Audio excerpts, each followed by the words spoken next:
तेव्हाच आमच्या लक्षात आलेलं की हा वेळकाढूपणा चाललेला आहे। 31 डिसेंबर जवळ आल्यानंतर अचानक लवादाने सांगितलं आम्हाला वेळ वाढवून पाहिजे आणि ती वेळ सर्वोच्च न्यायालयाने, कारण हा अधिकार त्यांचा आहे, 10 जानेवारीपर्यंत दिली। आता उद्या 10 जानेवारी माझी अशी अपेक्षा आहे की उद्या 10 जानेवारीला रात्री 11:59 आणि 59 सेकंदापर्यंत ते वेळ खेचतील आणि त्याच्यानंतर सुद्धा आणखीन वेळ काढूपणा करण्याचा ते प्रयत्न करतील।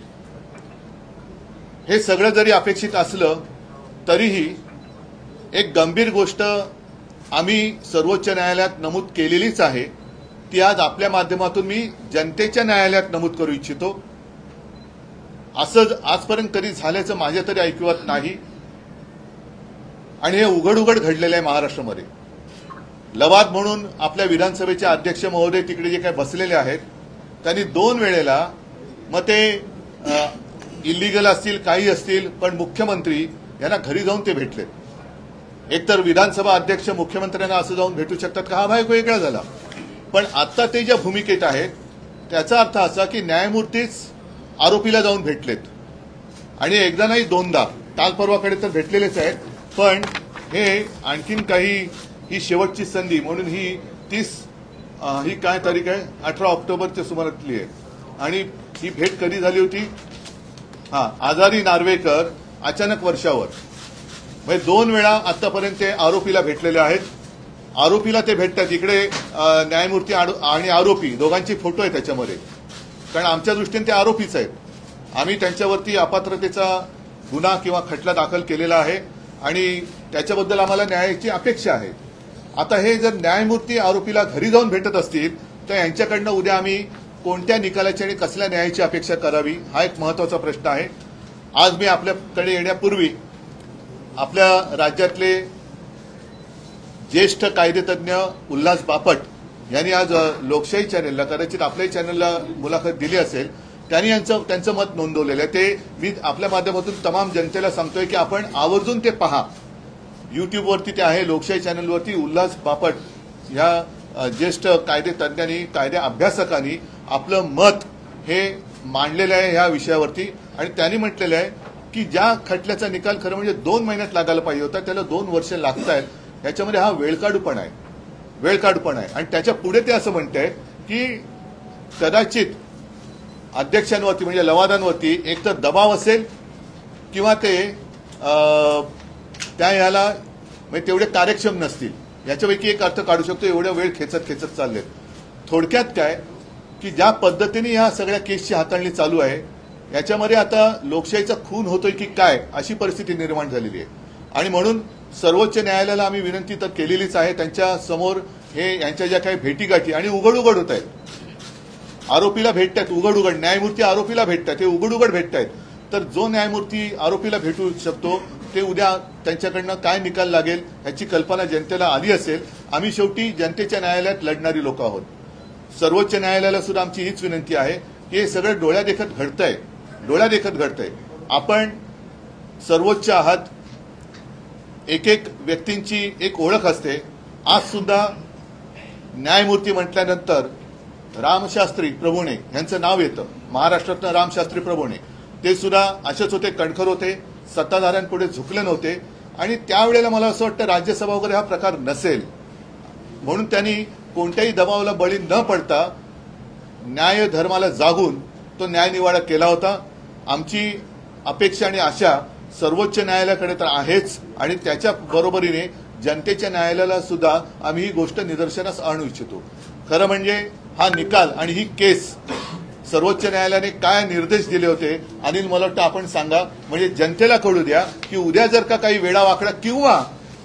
वेडावाकडा अपेक्षित निकाल हा जर का दिला तर याच्यामध्ये खरं काय आणि खोटं काय हे जनतेला सुद्धा ठरवता आलं पाहिजे। म्हणून मी तुम्हाला सांगतो, जरा तुम्ही त्याच्याबद्दल नीट विस्ताराने सांगा।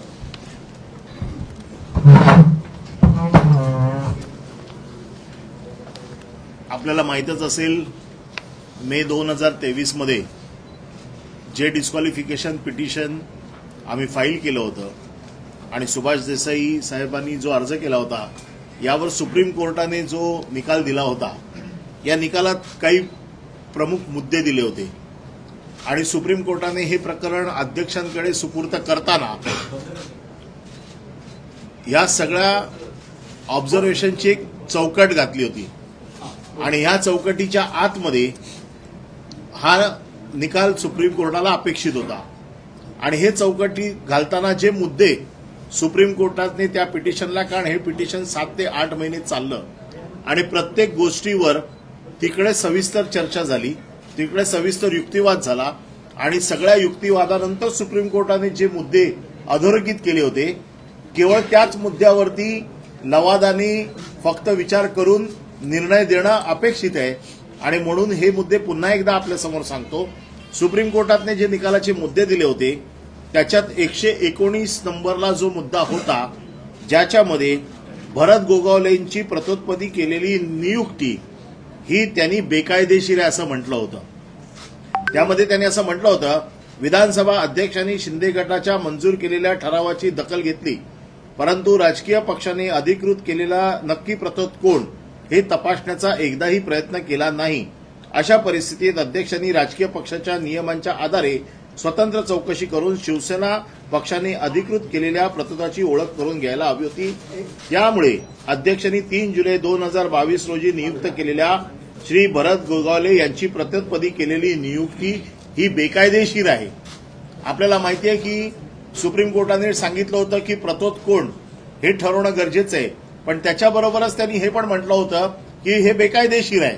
आता फक्त लवादाला हे तपासायचं होतं की हे कायदेशीर म्हणजे बेकायदेशीर आहे हे कशाच्या आधारावरती आहे, कारण ज्या वेळेला फूट घडली त्यावेळेला पक्ष कुठला होता, त्यावेळेला त्यांचा प्रतोद कोण होता हे तपासायचं होतं. आणि त्यामुळे एकदा जर प्रतोदाची नेमणूक सुप्रीम कोर्टाने बेकायदेशीर ठरवलेली आहे, आता आम्हाला उद्याच्या निकालात बघायचं आहे की त्याच प्रतोदाला हे लवाद सुप्रीम कोर्टाचे आदेश डावलून त्याला कायदेशीर करणार आहेत का. नंबर 1.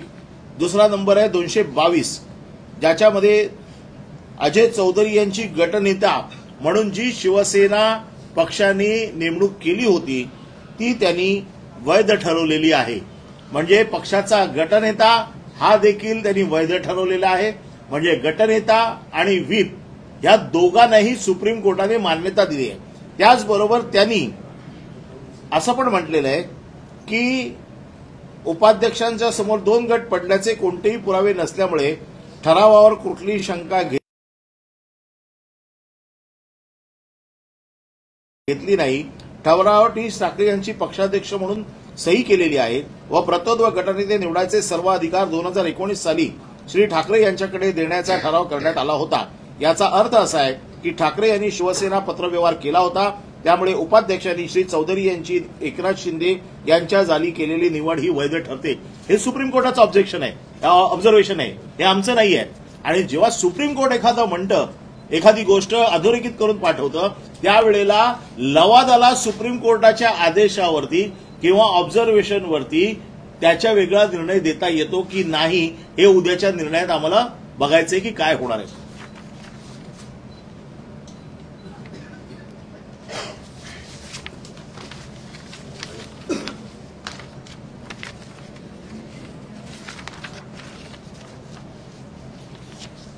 ...123 नंबर 22 जून 2022 रोजी केलेला ठराव हा विधिमंडळ पक्षातील एका गटाकडून करण्यात आला होता व अध्यक्षांनी कोणतीही शहानिशा न करता राजकीय पक्षाच्या इच्छेविरोधात परिशिष्ट 10च्या अगदी विरोधात होता.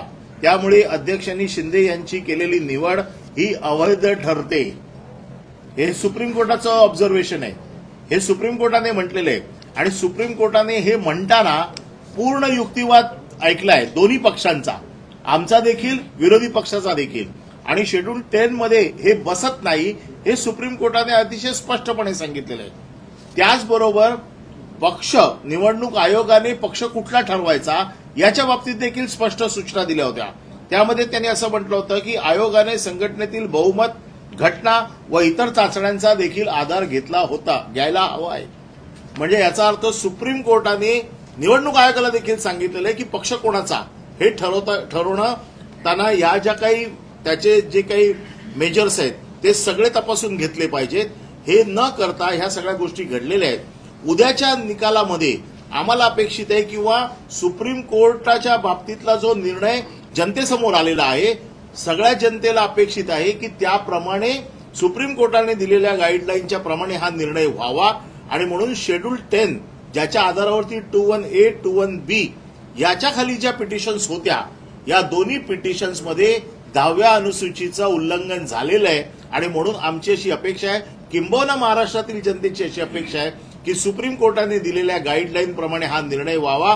परंतु काल साहेबांनी जसं सांगितलं, दोनदा मुख्यमंत्र्यांच्या भेटीला अध्यक्ष जातात. अध्यक्ष कधी मुख्यमंत्र्यांच्या भेटीला जात नाही. अध्यक्षांना जर बोलवायचं असेल तर ते मुख्यमंत्र्याला बोलवतात. त्यांचं स्वतःचं जरी कुठलंही काम असेल, कदाचित असं सांगितलं जातंय की माझ्या मतदारसंघातली कामं बंद आडाव होत नाही, त्याच्यासाठी अधिकाऱ्यांना बोलवावं लागतं. मुख्यमंत्र्यांच्या कार्यक्रम सूचीमध्ये एक कार्यक्रम लिहिला जातो की आज यांच्या मतदारसंघातील बैठकींचा आढावा आहे.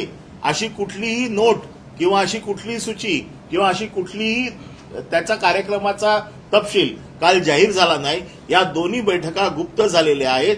त्याच्यामुळे आता जसं साहेबांनी सांगितलं की आरोपीच, कारण हे आरोपी आहेत, 16 नंबरमध्ये यांचा नंबर 1 आहे. 16 जणांच्या विरोधात जे आम्ही पिटिशन केलं त्याच्यात यांचा नंबर 1 आहे. त्याच्यामुळे त्याच्यातलेच आरोपी ज्या वेळेला भेटायला जातात तर त्यावेळेला या सगळ्या गोष्टींवरती प्रश्नचिन्ह उभं राहते. साहेबांनी जसं सांगितलं की महाराष्ट्राच्या जनतेला, हे तर मी पूर्णपणे सविस्तर सगळे मुद्दे सांगितले नाहीत, परंतु जे मुद्दे उद्याच्या निकालात अपेक्षित आहेत, जे सुप्रीम कोर्टाच्या गाईडलाईन प्रमाणे तेवढ्या मुद्द्यांचा फक्त आम्ही उहापोह केलेला आहे.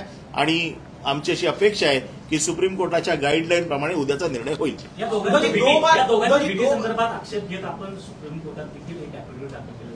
आम्ही काल सुप्रीम कोर्टात एक ऍफिडेव्हिट दाखल केलेला आहे, कारण सुप्रीम कोर्टाच्या निदर्शनास आणणं हे गरजेचं होतं. आणि म्हणून काल आम्ही ऍफिडेव्हिट फाईल केलंय की अशा प्रकारे न्यायाधीश ज्या वेळेला, कारण ते न्यायाधीशाच्या भूमिकेत आहेत, न्यायाधीश आरोपीला भेटायला जाणं, न्यायाधीश आणि आरोपीची मिलीभगत आहे का अशा प्रकारची मिलीभगत असेल तर हा कोणाचा वैयक्तिक खटला नाहीये. हा देशात पुढे लोकशाही जिवंत राहणार आहे की नाही, का हे दोघंही मिळून लोकशाहीचा खून करणार आहेत, ते उद्याच्या निर्णयावरनं जाहीर होईल. राहुल नार्वेकर 2 बार, एक मिनिट, सॉरी मैंने बीच में टोका. अनिल जी आपको जो आगे नाही, म्हणून हा जो विषय होता हा फार गंभीर होता. म्हणून काल आम्ही याच्या बाबतीमध्ये ताबडतोब सुप्रीम कोर्टाच्या निदर्शनाला हे आणून दिलेलं आहे. आता या बाबतीत सुप्रीम कोर्ट आपला निर्णय घेईल की सुप्रीम कोर्टाला देखील याची गंभीर दखल घ्यावी लागेल की अशा प्रकारे आरोपी आणखी न्यायाधीश हे जर भेटत असतील, आजपर्यंत असं कधी झालेलं नाहीये. आणि याच्यावरती सुप्रीम कोर्टाकडनं आमच्या अपेक्षा आहेत की सुप्रीम कोर्ट हे प्रकरण फार गंभीरपणे घेईल. राहुल नार्वेकर मुख्यमंत्री से मिले हैं, आपको लग रहा है आपका जो फैसला राहुल नार्वेकर 2 बार मुख्यमंत्री से मिलकर रूप से बैठक बताई जा रही है, कल फैसला संभवतः आ सकता है. आप किस तरह से देखते हैं, क्या उम्मीद कर रहे हैं? हमें आशंका है, क्योंकि सिर्फ स्पीकर और मुख्यमंत्री ऐसी ये मीटिंग नहीं थी, और वैसे भी अगर मीटिंग करनी हो तो कभी, मैं भी मुख्यमंत्री था, कभी स्पीकर उठकर मुख्यमंत्री के यहाँ नहीं जाते, वो मुख्यमंत्री जी को बुला लेता है. लेकिन अब ये दोनों जो है सिर्फ मुख्यमंत्री और स्पीकर नहीं है. स्पीकर जो है वो ट्राइब्यूनल है और आरोप है, उनको मिल सकता है क्या? तो यही एक आशंका आती है कि क्या इन दोनों की मिलीभगत तो नहीं है. और सिर्फ मिलीभगत, कोई व्यक्तिगत रूप में ये केस नहीं है. देश में प्रजातंत्र रहने वाला है या नहीं है, या दोनों मिलकर प्रजातंत्र की हत्या करने की साजिश कुछ कर रहे हैं, कोशिश कर रहे हैं, ऐसे तभी निकाला जा सकता है. और इसलिए जैसे मैंने कहा कि आज और कल ही हमने सुप्रीम कोर्ट के सामने एक एफिडेविट दिया है, और जिसमें दोनों बात दो बार वो मिले, एक बार नहीं 2 बार मिले हैं. वो उसमें हमने लिखा है कि आप भी उसमें देखो, और मैं आपके माध्यम से जो जनता की अदालत है, क्योंकि जनता सर्वश्रेष्ठ होती है और उसी लिए हम लड़ रहे हैं. जनता का अधिकार अगर कोई छीनता है तो हम तो वो बर्दाश्त नहीं करेंगे. और जनता की अदालत में हम आपके माध्यम से जाना चाहते हैं कि ये देखो क्या हो रहा है, और इसका नतीजा, जैसे एक पिछले 2 साल से एक केस चलती आई है, कोई आवश्यकता नहीं थी. ये तो सीधी केस है, और कुछ जो घटना तज्ञ है वो बार बार अपनी राय इस बारे में रख रहे हैं.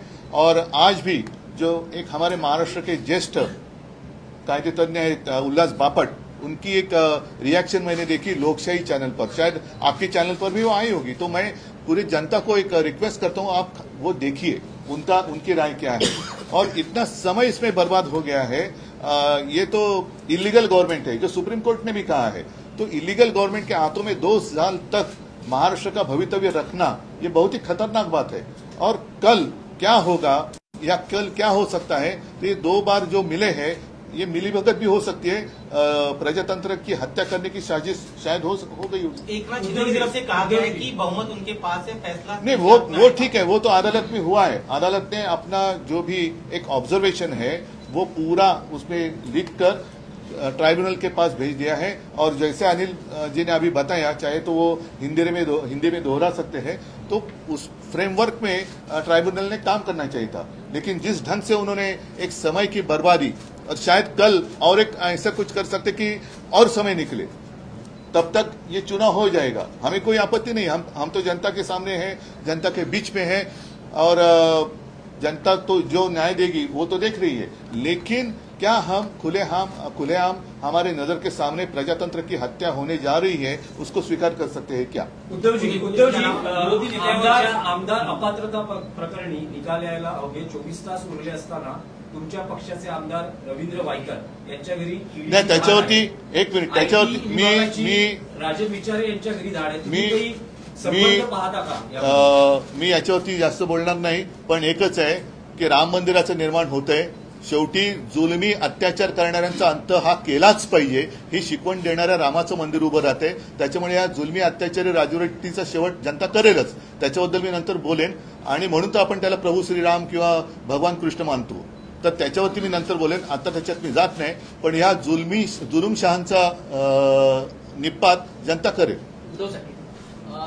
3 शक्यता आहेत, एक आपले आमदार अपात्र होतील, एक एकनाथ शिंदेची अपात्र होतील, जे न्याय असेल, न्यायाने जे व्हायचं असेल ते होऊ द्या, आमची काही हरकत नाही। तिसरी शक्यता अशी आहे की अध्यक्ष हा सर्व निकाल सर्वोच्च न्यायालयाकडे पाठवू शकतात, कारण जर आपले आमदार अपात्र केले तर आपल्याला सहानुभूती बघा, मिळू शकते, अशी देखील एक चर्चा आहे। नाही, मी सहानुभूतीवरती राजकारण करणार नाहीये, मी न्यायावरती राजकारण करणार आहे, न्यायावरती आहे। कारण ही लढाई माझी लढाई नाहीये, जनतेची लढाई आहे, जनतेच्या भवितव्याची आहे। आणि लोकशाहीचा खून हे दोघं मिळून करतायत का, हे उद्या आपल्याला कळेल, आणि कदाचित हीच शक्यता आहे की आणखीन वेळ काढूपणा, कारण त्यांनी खेचलं, उद्या 4 वाजता ते निकालाचं वाचन करायला सुरुवात करतील। आणि मला असं वाटतं की रात्री 11:59 आणि 59 सेकंदाच्या वेळेला ते कदाचित ते वाचतील, जसं त्यांना वर्ण आलं असेल नसेल मला माहिती नाही, तसं ते वाचतील आणि पुन्हा एकदा सुप्रीम कोर्टात जाऊन आणखीन वेळ काढावा अशीच त्यांची अपेक्षा आहे। कारण कायद्याच्या आधारे ते लढूच शकत नाहीत, घटनेचा आधार घेतला तर ते लढू शकत नाही, पण घटना मोडीत काढण्यासाठी मोडून आणखीन काही ते करतायत का हे उद्या पाहावं लागेल। आणि म्हणून मी वारंवार सांगतोय की सर्वोच्च न्यायालयात आम्ही काल एक ॲफिडेव्हिटद्वारा हे नमूद केलेलं आहे, आज आपल्या माध्यमातून मी जनतेच्या न्यायालयात सुद्धा हे नमूद करू इच्छितोय। प्लॅन बी वगैरे नाही, पहिलं प्लॅन बी सी डी चा अर्थ जाऊ द्या, पण पहिला लोकशाहीचा खून होतोय का, आणि तो आपल्या डोळ्यात देखत दिवसाढवळ्या जर का होणार असेल तर मग रामाची जी शिकवण आहे, तुम्ही आता म्हणालात की अत्याचाराचा आणि जुलुमशाहीचा अंत आपल्याला करावा लागेल, आणि त्यासाठी निवडणुका येत आहे। ठीक आहे, चलो, धन्यवाद सगळ्यांना, आभारी आहे, जय महाराष्ट्र।